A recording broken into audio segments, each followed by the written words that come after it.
السلام علیکم ورحمۃ اللہ وبرکاتہ۔ ایک سوال آیا ہے جس میں سائل سوال کرنے والے یہ پوچھ رہے ہیں کہ کیا ہیرے جواہرات اور پلاٹینم کے جو زیورات ہوتے ہیں، منگرے وغیرہ یا قیمتی پتھر وغیرہ، عقیق وغیرہ اور یہ تمام سب کیا ان میں زکوٰۃ ہے کہ نہیں ہے؟ ان میں زکوٰۃ دینا جائز ہے یا ہے کہ نہیں؟ اس سلسلے میں سوال ہے، جیسے زیورات اور زینت اور آرائش کے طور پر استعمال ہوتے ہیں، ایسے ہی بہت سارے لوگ سونے اور چاندی کے برتن بھی استعمال کرتے ہیں، ٹھیک ہے؟ تو اس سلسلے میں کیا حکم ہے؟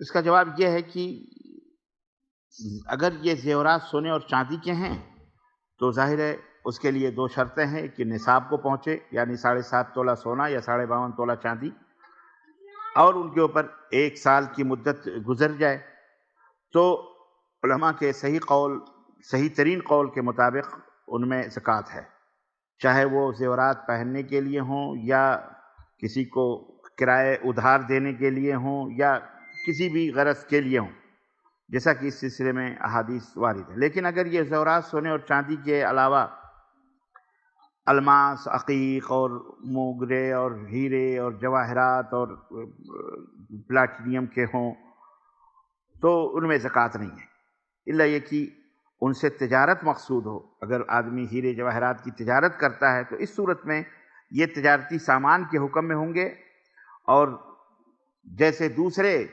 سامان تجارت میں زکوٰۃ واجب ہے، اسی طرح سے ان میں بھی زکوٰۃ واجب ہوگی۔